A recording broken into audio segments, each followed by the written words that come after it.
Olá, meus irmãos, a paz do Senhor Jesus. Quero dar a vocês as boas-vindas ao canal Escatologia Bíblica Viva e Atual, né? Estamos com esse primeiro vídeo falando sobre escatologia, e no vídeo de hoje nós estaremos falando sobre o princípio das dores, né? Jesus falou durante toda a sua vida sobre os tempos do fim, sobre aquilo que aconteceria no decorrer da história da humanidade, e dentro desse assunto existe uma matéria chamada princípio das dores. Será que nós já estamos vivendo esse tempo? Ou será que ainda vai acontecer, ainda vai se cumprir? O que é que você acha sobre isso? Comenta embaixo aí nos comentários, tá? Não se esqueça de se inscrever no canal, deixar o seu like aí, curtir e compartilhar para ajudar o nosso canal a levar o Evangelho de Cristo mais longe. Bom, nós estamos com o texto bíblico de Mateus capítulo 24, versículos 1 ao 14. Quero convidar você a abrir sua Bíblia para junto nós lermos aqui esse texto de Mateus capítulo 24, versículo de 1 ao 14. Diz assim a palavra de Deus. Acompanhe comigo aí. E quando Jesus ia saindo do templo, aproximaram-se dele os seus discípulos para lhe mostrarem a estrutura do templo. Jesus, porém, lhes disse: Não vedes tudo isto? Em verdade vos digo que não ficará aqui pedra sobre pedra que não seja derribada.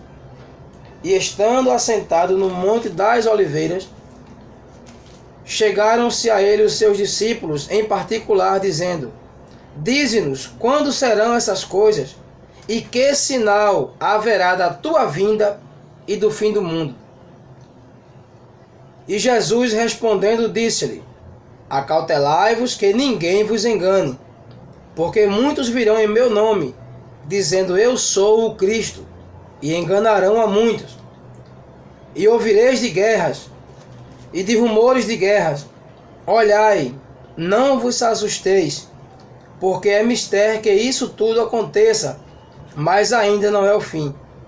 Porquanto se levantará nação contra nação, e reino contra reino, e haverá fomes e pestes e terremotos em vários lugares. Mas todas essas coisas são o princípio das dores. Então vos hão de entregar para seres atormentados, e matar-vos-ão, e sereis odiados de todas as gentes por causa do meu nome. Nesse tempo, muitos serão escandalizados, e trair-se-ão uns aos outros, e uns aos outros se aborrecerão. E surgirão muitos falsos profetas, e enganarão a muitos, e por se multiplicar a iniquidade, o amor de muitos se esfriará. Mas aquele que perseverar até ao fim será salvo. E este evangelho do reino será pregado em todo o mundo, em testemunho a todas as gentes, e então virá o fim. Você acompanhou agora a leitura bíblica de Mateus capítulo 24, versículos de 1 ao 14. É interessante observarmos que Jesus, no capítulo 20, para a gente entender um pouco do contexto geral desse texto, dessa passagem, Jesus acaba de repreender os escribas e fariseus no capítulo 23, você pode conferir aí na sua Bíblia. E ele chama de raça de víboras, ele chama de hipócritas, ele começa a repreender os fariseus e os escribas pelo seu comportamento de aparência. Eles queriam ter uma vida de aparência na religião do judaísmo. E Jesus os repreende duramente. E terminando esse embate de Jesus com os fariseus, isso aconteceu no templo, porque o texto diz que quando Jesus ia saindo do templo, né, você vê que aquele embate com os fariseus e escribas aconteceu no templo. Então Jesus, terminado esse embate com os fariseus, ele sai do templo e os discípulos se aproximam dele, chegam perto dele. Olha, Senhor, como é bonito o templo, como está bem adornado o templo, né? Olhando também para a aparência do templo. Não que não se deva cuidar da aparência, né? Claro, mas ele está falando aqui no contexto da essência e da aparência. Ele mostra aqui o que há de acontecer na verdade. E ele diz que Jesus, porém, disse: não vedes tudo isso? Em verdade te digo, vos digo, que não ficará aqui pedra sobre pedra que não seja derribada. Jesus não vai na mesma linha dos discípulos, olhando a beleza exterior do santuário, do templo. Não. Porque Deus não se engana com a aparência. De nada adianta um templo cheio e dentro daquele templo as pessoas não estarem com o coração voltados para Deus. Estarem apenas seguindo o protocolo, apenas cumprindo a agenda da semana. Isso não tem nenhum valor. Mas quando se faz de coração para Deus, aí Deus se agrada. Então Cristo, ele traz aqui um contraste. Os discípulos mostram o templo, a estrutura do templo. Mas Jesus já vai na contramão. Ele mostra que toda aquela beleza exterior do templo seria derrubada. O que você deve saber que aconteceu no ano 70 depois de Cristo, quando teve uma campanha, teve uma invasão a mais, do Império Romano sobre Jerusalém no ano 70 depois de Cristo, e o general Tito destruiu o templo e queimou as casas de Jerusalém, cumprindo assim a profecia de Cristo, que ali não ficaria nenhuma pedra que não fosse derrubada. Bom, partindo mais para frente um pouco, Jesus se assenta no Monte das Oliveiras e os seus discípulos já tinham escutado dele que o templo seria derrubado, que seria destruído Jerusalém. Chegam em particular: Senhor, diz para nós, dize-nos, quando acontecerão essas coisas que tu falaste? E que sinal haverá da tua vinda? Eles já tinham consciência que Cristo ia voltar. Dize-nos quando serão essas coisas, e que sinal haverá da tua vinda e do fim do mundo. Então Jesus começa a ensinar aos seus discípulos. E é interessante notar que a primeira coisa que ele fala é: acautelai-vos, tenhais cuidado, para que ninguém vos engane. Jesus sabia que o primeiro sinal que haveria seria um sinal religioso. Ele diz assim: porque muitos virão em meu nome dizendo eu sou o Cristo, e enganarão a muitos. Nós vemos que tem se cumprido esse sinal desde que Jesus morreu e ressuscitou, que esse sinal vem se cumprindo, de pessoas que querem ser o Cristo, querem se apresentar como Cristo. Falando nos nossos dias atuais, temos aí, aqui no Brasil tem um cidadão que se auto-intitula Henri Cristo. Henri Cristo. E ele quer apresentar-se como o Cristo. Ele quer se mostrar como se ele fosse Jesus. Tem algumas pessoas que seguem esse homem. No geral são mulheres. É interessante, notar isso. Mas é um falso Cristo. No decorrer da história surgiu um homem chamado Reverendo Moon, que era cristão, era um servo de Deus, e no decorrer da história se desviou da verdade, deixou de andar na verdade de Deus e começou a entrar num caminho errado. E este homem se desviou. E ele entrou na heresia de querer ser o Cristo, dizendo que ele era o Cristo. E que Jesus mesmo um dia reconheceria que ele é o Cristo, dizendo a este homem que Jesus falhou na sua obra. Veja o absurdo de alguém dizer isso. Então o primeiro sinal é pessoas querendo dizer que são o próprio Jesus Cristo. Por isso que o Senhor alerta: acautelai-vos que ninguém engane vocês, né? Então, partindo desse primeiro sinal, nós vemos o segundo sinal, onde o Senhor Jesus fala sobre guerras. Ele fala aqui no versículo de número 6: e ouvireis de guerras e de rumores de guerras.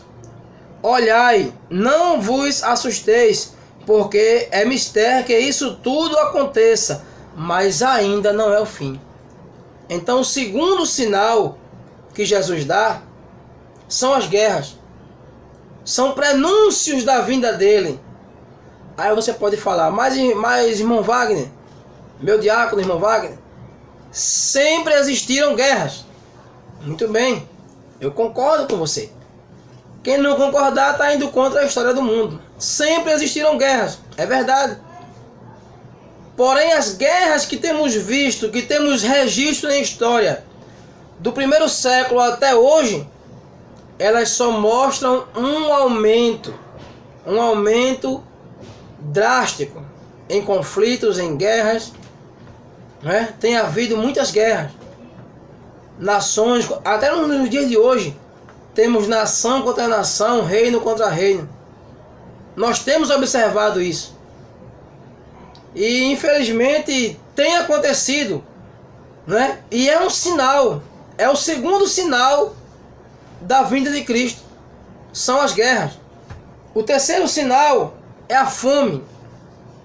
Vemos isso aí no versículo 7. Porquanto se levantará nação contra nação e reino contra reino, e haverá fomes. Meu Deus, basta você olhar para a África, para o continente africano, e nem precisa ir muito longe. Basta você olhar ao redor, dar uma simples caminhada em torno da sua residência. Certamente você verá gente pedindo esmola. Certamente você verá pessoas, né, que têm necessidades especiais, pessoas que precisam que você as alimente, que você as ajude, com veste, com roupa, com veste, com comida, com remédio, com abrigo, né? Coisas básicas, simples da vida. Então, minha gente, isso é um sinal muito evidente no nosso meio. Quanto mais ricos ficam os empresários e as empresas, mais pobres ficam as pessoas em volta delas. Basta você ir aqui ao lado do Shopping Rio Mar, aqui no Recife.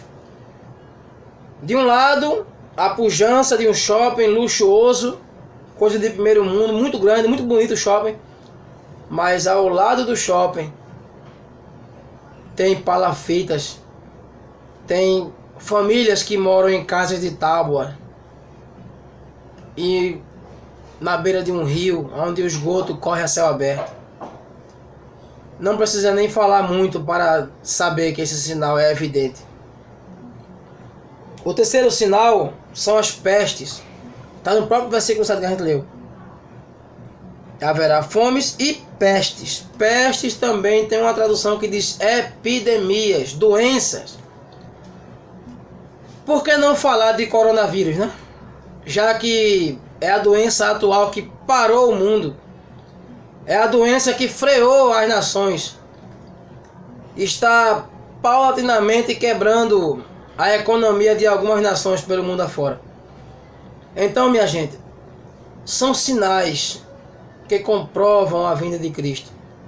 As doenças, por que não citar a peste negra, que matou tantas pessoas no passado? Por que não citar a influenza, H1N1, o ebola, né? A malária, o HIV também, que se propagou de uma maneira terrível no mundo, as DSTs, que tem ano a ano aumentado, também por conta da vida desregrada de muita gente, né?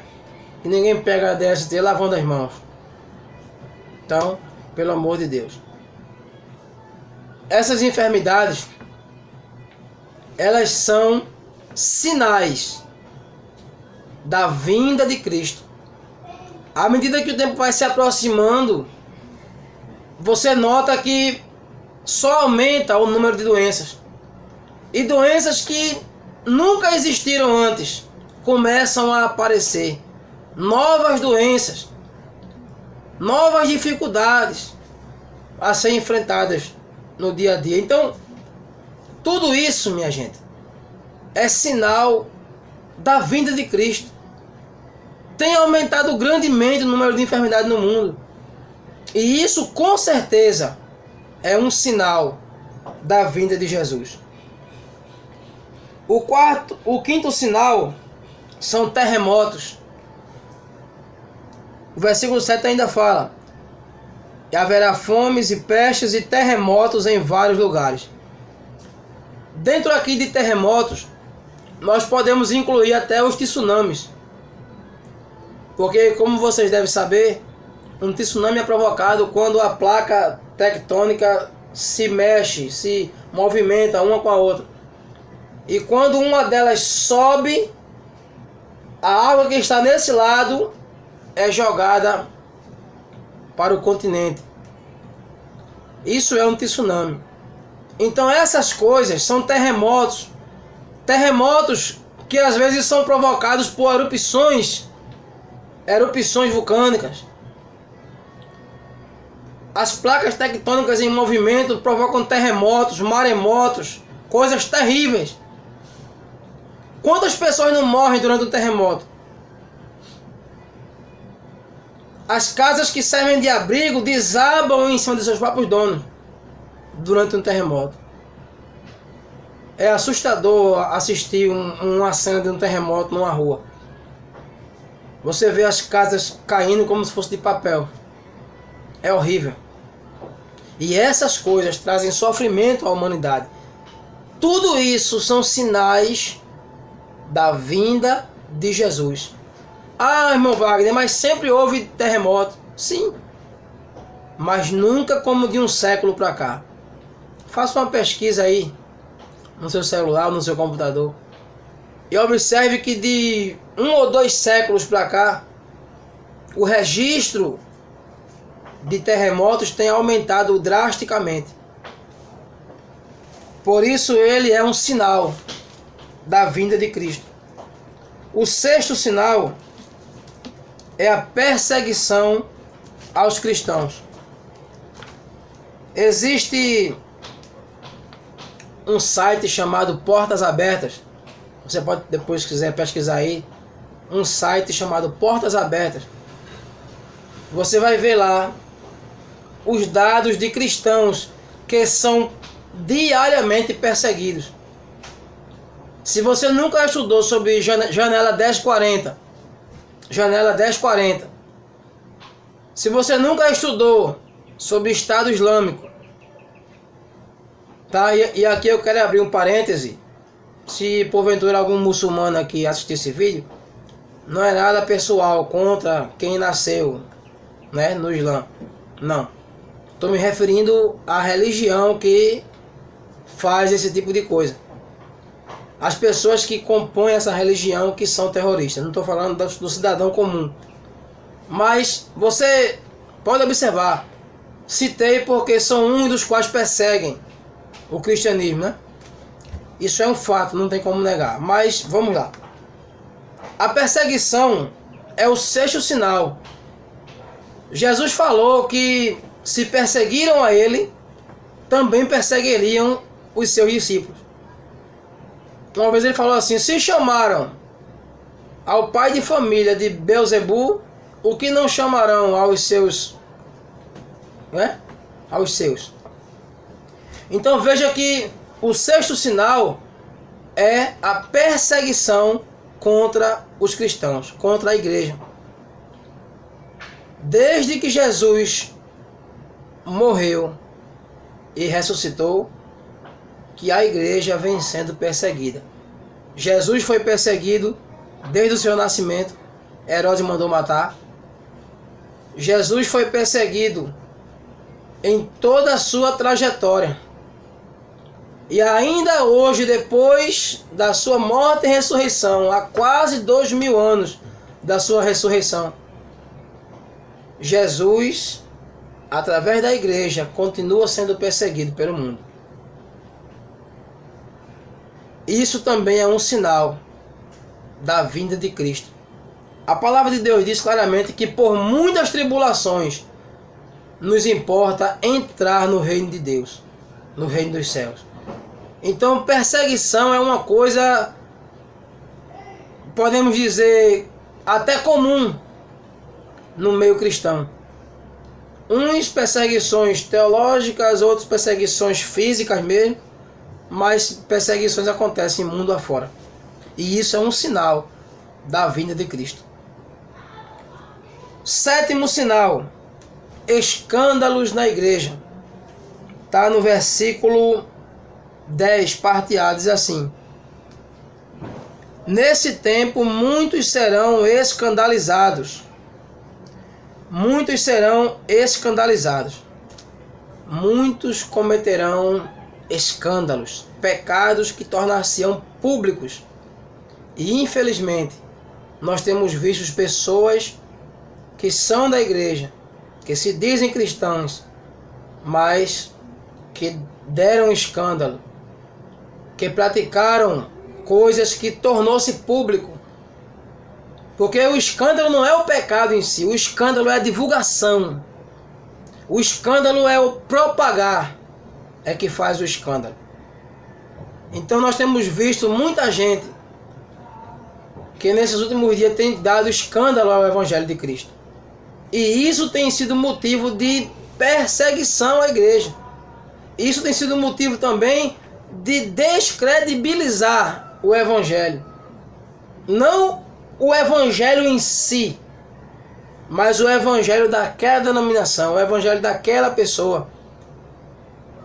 E de certa forma, até o Evangelho no modo geral mesmo. Porque alguém vai dizer: olha, os crentes. Alguém não vai dizer: olha, aquele crente fez isso. Não vai dizer os crentes, vai generalizar. E isso é o problema, quando alguém generaliza. Mas por que aconteceu? Por causa do escândalo. E isso é bíblico. Quando um membro do corpo sofre, quando um membro do corpo sofre, todo o corpo sofre com ele. Isso é bíblico. Então, infelizmente, nós temos observado muita gente aí que tem dado escândalo ao Evangelho. Vigie, e aqui eu vou abrir um parêntese para falar para os cristãos que assistem esse vídeo. Vigie sua vida. Vamos vigiar nossa vida. Vamos ter cuidado com o que sai da nossa boca. Vamos ter cuidado com as nossas atitudes diante do mundo. Jesus falou que nós seríamos conhecidos perante o mundo como cristãos, como seus discípulos, se nós nos amássemos uns aos outros. E aqui eu quero deixar uma palavra, deixar para você essa palavra. Vigie. Tenha vigilância. Aprenda a vigiar. Peça força a Deus e vigie para não dar escândalo ao Evangelho de Deus. Como o apóstolo Paulo disse: portai-vos de tal modo que não deis escândalo nem aos gentios, nem aos judeus, nem à igreja de Deus. Ou seja, a ninguém. Procuremos ter uma vida irrepreensível diante de Deus e diante dos homens, para que o nome de Deus venha a ser glorificado nas nossas vidas. Amém, meus irmãos? Então, prosseguindo aqui, o 9º sinal é o aborrecimento entre irmãos. Versículo 10 ainda. Diz assim: nesse tempo muitos serão escandalizados e trair-se-ão. Não é a traição, né? Não é a traição. E trair-se-ão uns aos outros. E uns aos outros se aborrecerão. Então, o 8º sinal é a traição. Você confia no seu irmão, na sua irmã em Cristo, mas em dado momento da vida você descobriu que ele ou ela traiu a sua confiança. O apóstolo Paulo falou uma vez assim: eu aprendi a conviver entre os falsos irmãos. Não se engane. Não acho que todo mundo, porque tá com uma Bíblia no peito e vai para a igreja, que é cristão de verdade, que tem fruto do Espírito na vida, que tem Deus na vida. Não. A palavra de Deus fala que nós temos que ser simples como as pombas, mas prudente como as serpentes.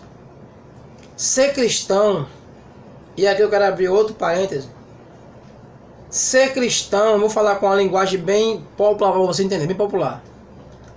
Ser cristão não é ser besta. Ser cristão não é ser simples. Ser simples é uma coisa, ser símplice é outra coisa.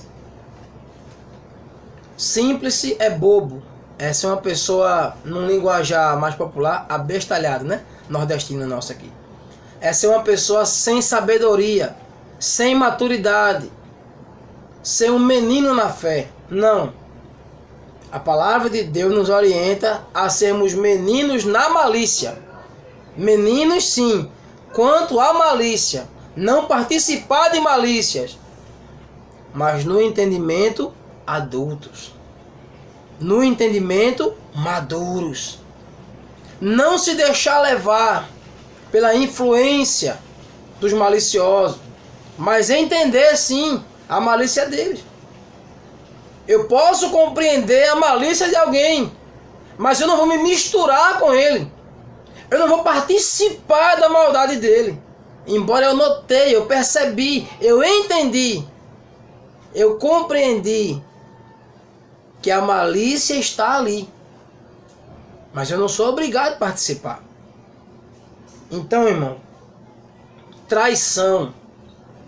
Você se abre, você confia e alguém trai a sua confiança. Isso acontece muito em relacionamentos e, infelizmente, acontece dentro de igrejas, de templos, de comunidades cristãs. Aí alguém pode dizer: se tem traidores ali, então não é de Deus. Aí eu vou lhe fazer a pergunta: o grupo que andava com Jesus tinha traidor? Aí você vai se lembrar de Judas. Tinha traidor. No grupo que andava com Jesus tinha contenda? Aí você vai se lembrar de que os discípulos contenderam entre si por causa da vaidade, para querer saber quem seria o maior. Já pensou, irmão? Discípulos de Jesus, andando com Jesus, vivendo todos os dias, o dia todo com Jesus. Mas são seres humanos. São seres humanos. A diferença, irmão, é que não se deve deixar dominar por essas coisas. A diferença é que o cristão, ainda que ele erre, ele se arrepende e ele não pratica mais. Ele volta, ele converte. Porque converter quer dizer dar uma volta, voltar, retroceder, voltar para o caminho certo. Jesus não é o caminho, a verdade e a vida? Ainda que você peque, que você erre, mas se arrependa e volte para o caminho. Isso é a atitude de cristão.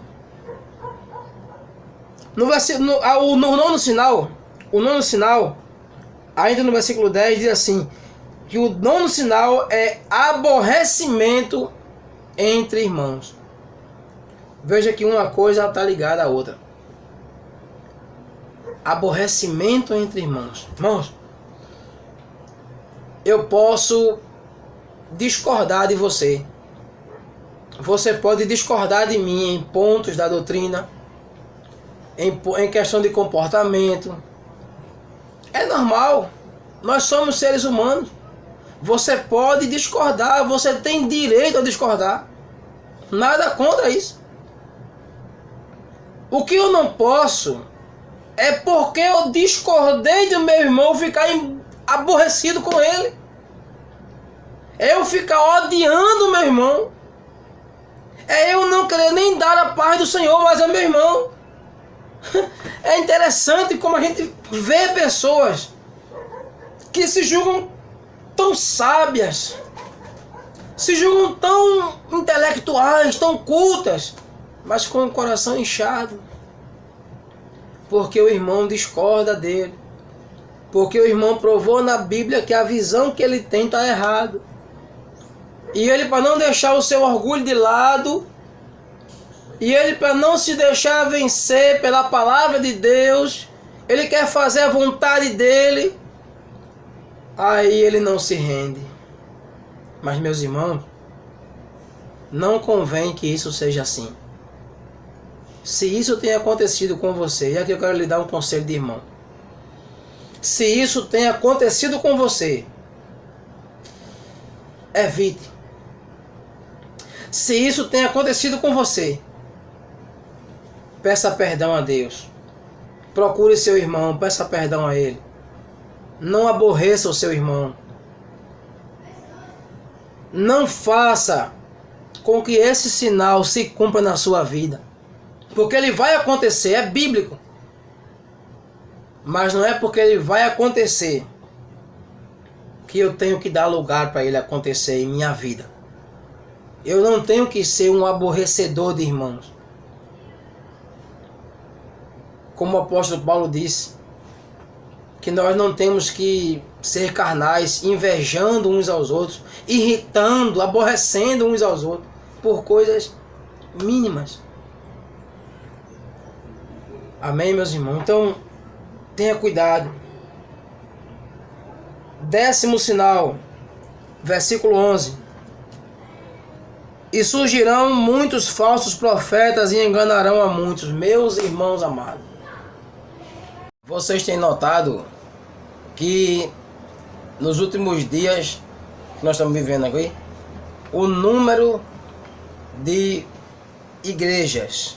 Por que eu fiz assim? Porque em sua maioria, em grande parte dessas igrejas, elas não estão preocupadas, os seus líderes não têm preocupação em mostrar a verdade. Existem algumas igrejas por aí que a preocupação desse líder é mais encher o bolso de dinheiro do que o céu de almas. Então, meus irmãos, Jesus fala que esse 10º sinal é sobre os falsos profetas. Falsos profetas. O que também pode nos remeter a falsas igrejas, né? Porque aonde se ensina um falso evangelho, se vive um falso evangelho e se tem uma falsa igreja. Mas quando a gente olha para a palavra de Deus, o modelo que a palavra de Deus orienta é o evangelho de Cristo. É seguir as escrituras. Não seguir a ideologia, o pensamento de alguém, não, é seguir as escrituras. Então, quando a gente se dedica a seguir as Escrituras, a palavra de Deus, não é? Nós vemos que nós temos um evangelho vivo, verdadeiro, que se importa de verdade com a nossa alma. Mas quando nós estamos em um lugar, em uma determinada igreja, em um meio que se diz cristão, mas onde a palavra de Deus é colocada de lado, pode se afastar dali, porque ali vive-se um falso evangelho. E existem muitos por aí. É fácil identificar. É fácil de identificar um falso profeta pelo que ele vai ensinar à igreja. Se ele ensina só com ênfase, por exemplo, em dinheiro, só ênfase em milagres,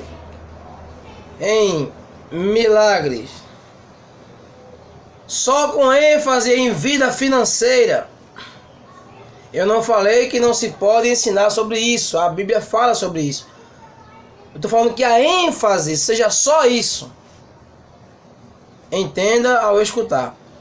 Quando alguém se prende só a essas coisas, só a esse viés financeiro, se afaste dele. Porque a mente dessa pessoa está dominada pelo materialismo, pelas coisas desse mundo. Ele está iludido. E certamente, quando alguém insiste em viver só nesse tipo de pregação, ele está sendo um falso profeta, porque não está preocupado com a tua alma. Ensinamentos heréticos, não é? Ensinamentos contrários à palavra de Deus, revelações falsas, revelações como Deus disse aos profetas lá do livro de Jeremias, que vocês têm as visões apenas do seu próprio coração, furtam as minhas palavras e dizem, ele disse, quando eu não mandei. É complicado. Então, o profeta de Deus, ele tem que anunciar a palavra de Deus. Ele tem que mostrar ao mundo a verdade que Deus requer em sua palavra. E não uma mensagem para agradar as massas, para trazer lucro, iludibriar as pessoas. Não. Isso não é o Evangelho de Cristo. Ô irmão, no Evangelho de Cristo tem dízimo, tem oferta? Tem. Tudo isso é visto, tanto no Velho Testamento quanto no Novo Testamento. Isso é um princípio bíblico. Quanto a isso, nada o que falar. O problema é que a ênfase do Evangelho não é dinheiro. A ênfase do Evangelho é a tua alma. A ênfase do Evangelho é o teu coração, é a tua vida por completo. É o ser humano em si. É a vontade de Deus na vida do ser humano. Então é fácil identificar um falso profeta. Também temos como identificar um falso profeta seguindo o conselho de Moisés. Moisés ensinando ao povo, e o povo perguntou, como é que nós vamos saber se tal profeta é de Deus ou não? Ele disse, se a profecia ou o sinal que o tal profeta falou, não se cumprir, não foi Deus. É simples. Amém, meus irmãos? Então, muito cuidado com os falsos profetas. Sinal de número 11. O aumento do pecado na igreja e também no mundo esfria o amor. Esfria o amor. Mateus capítulo 24, versículo 12. E por se multiplicar a iniquidade, o amor de muitos se esfriará. Por se multiplicar a iniquidade, o amor de muitos se esfriará. Vejam que o que causa o esfriamento do amor é justamente o aumento do pecado. Então, quando o pecado aumenta, o amor tende a diminuir, porque o amor no sentido que agrada a Deus não é o amor carnal, né? Mas o amor que vem de Deus, o amor perfeito, o amor ágape. Esse amor ele vai diminuindo. À medida que o pecado aumenta, esse amor diminui. A gente não precisa ir muito longe para perceber isso. Basta dar uma volta na sociedade e você vai ver, né? Você sabe, tem notícias de filhos que bateram em mãe, que bateram em pai, pais e mães que espancaram até sair sangue, ficar roxo seus filhos. A falta de cuidado de um com o outro, isso é falta de amor. E o que faz aumentar essas coisas é o aumento do pecado na vida da pessoa. À medida que a pessoa vai se entregando como escravo do pecado, o amor que vem de Deus vai ficando de lado. Vai ficando de lado. Porque ele começa a dar mais valor, a dar mais ênfase, a alimentar mais o pecado na sua vida. E não a vontade de Deus. É perigoso isso, né? Porque sem amor ninguém consegue seguir a Cristo. Pode até estar dentro de uma igreja. Pode até se dizer cristão, mas não está seguindo a Cristo. Jesus falou, confira aí na sua Bíblia, João capítulo 13, versículo 35. Nisto todos conhecerão que sois meus discípulos, se vos amardes uns aos outros. Então, a maneira de identificar um cristão verdadeiro é quando ele vive esse amor cristão. Então, meus irmãos, em resumo, quando o pecado aumenta, o que acontece é a diminuição do amor verdadeiro. Amém? Isso também é um sinal da vinda de Cristo. O outro sinal é a perseverança dos santos. Mateus capítulo 24, versículo 13. Mas aquele que perseverar até ao fim será salvo. Em meio a toda essa situação difícil que a gente ouviu falar agora, a gente viu até aqui sobre o aumento do pecado, falsos profetas, peste, fome, guerra, tudo que acontece de ruim no mundo. Um grupo de cristãos persevera em obedecer a palavra de Deus. Esses que perseveram em obedecer a palavra de Deus, em seguir a palavra de Deus, Jesus falou que eles fazem parte do sinal da sua volta. É um sinal para o mundo de ver que mesmo o mundo entrando numa apostasia terrível, mesmo algumas igrejas entrando numa apostasia terrível, um grupo de irmãos, um grupo de cristãos permanece servindo a Deus. Isso é glorioso. Permanece servindo a Deus. Permanece na vocação que foi chamado. Permanece nas suas limitações, obedecendo a Deus, guardando a sua palavra, sendo fiel aos princípios da fé, guardando a sua fé em Cristo. Então, meus irmãos, persevere. Seja você também para o mundo um sinal de Deus. Sejamos nós para o mundo um sinal de Deus. Um sinal de que nós estamos na direção certa que Deus quer. E o sinal certo, a direção em que Deus quer, é andar por aqui, ó. Andar pela palavra de Deus. É andar guiado pela verdade de Deus. Andar guiado pela palavra. Glória a Deus. Versículo 14, ele dizia: este evangelho do reino será pregado em testemunho a todas as gentes, e então virá o fim.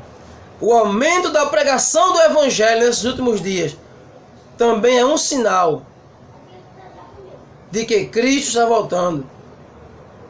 Se você começar a observar as redes sociais, fizer uma pesquisa no YouTube, no Facebook, no WhatsApp, no Instagram e em outras redes sociais, você vai ver que o número de mensagens pregadas tem aumentado grandemente. Tem aumentado maravilhosamente. Porque isso é motivo de alegria.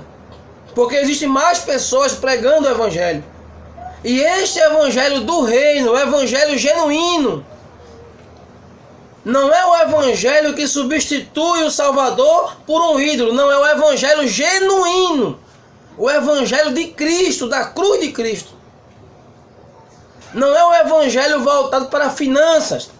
Não é um evangelho voltado para heresias, para ensinamentos errados.